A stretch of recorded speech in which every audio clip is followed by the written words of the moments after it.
Reflection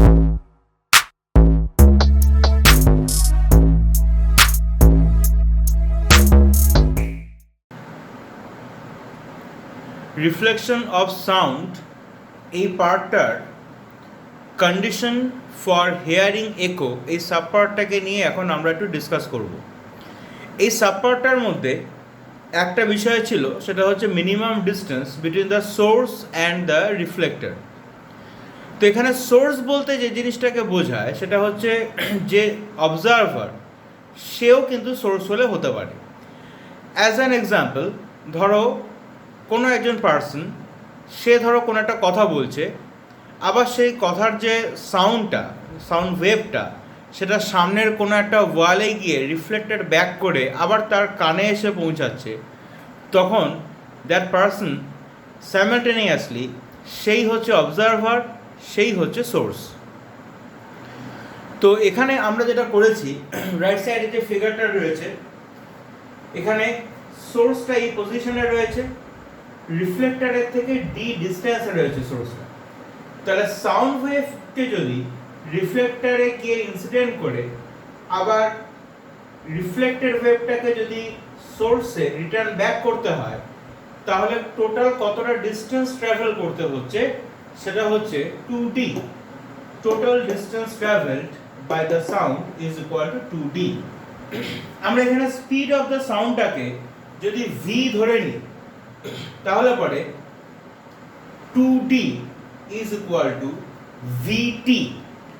সোর্সের থেকে সাউন্ডটা জার্নি স্টার্ট করে রিফ্লেক্টরে গিয়ে ইনসিডেন্ট করে আবার রিফ্লেক্টেড ব্যাক হয়ে সোর্সে যখন রিচ করছে, টোটাল টাইমটা যদি t সেকেন্ড হয়, t ইউনিট যদি হয়, তো তাহলে পরে যাওয়া এবং আসা মিলিয়ে টোটাল ডিস্টেন্স 2d।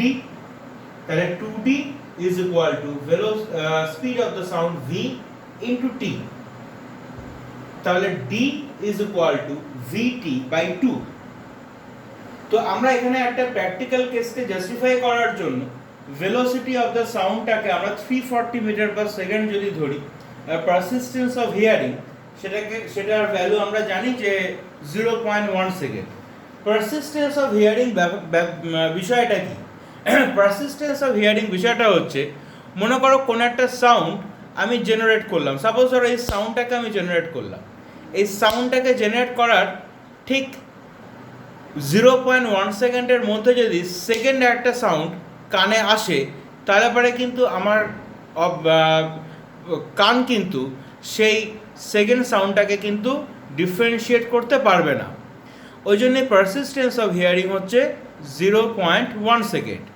যার জন্য 0.1 সেকেন্ডের পরে যদি কোনো একটা সাউন্ড আবার কানে এসে রিচ করে, তখন আমি সেটাকে আলাদা করে ডিস্টিংগুইশ করতে পারবো।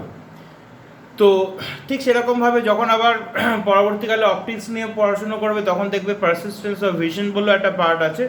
কোনো একটা লাইট ওয়েভ চোখে রিচ করার আবার কতক্ষণের মধ্যে আর একটা লাইট ওয়েভ যদি চলে আসে, তখন আলাদা করে ডিফারেন্সিয়েট করতে পারে না, সেক্ষেত্রে আবার সেটাকে বলা হয় পারসিস্টেন্স অফ ভিশন।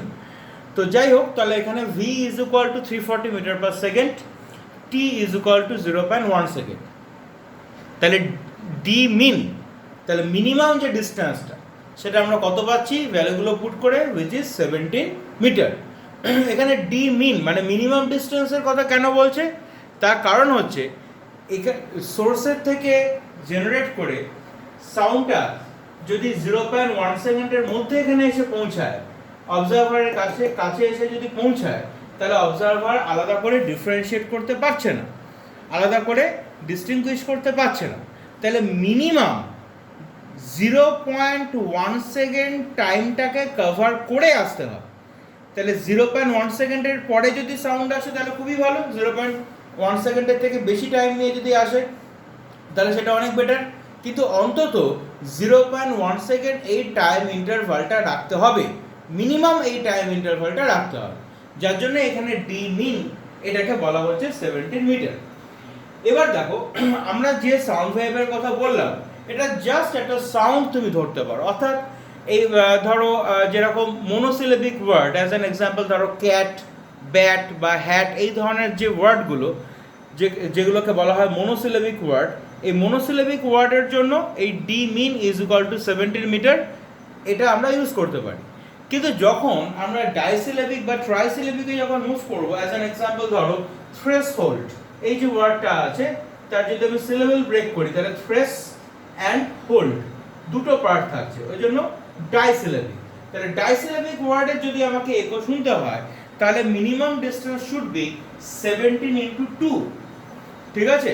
থ্রেশহোল্ড যেহেতু ডাইসিলেবিক ওই জন্য 17 into 2 that is 34 meter minimum distance between the source and the reflector হওয়া উচিত।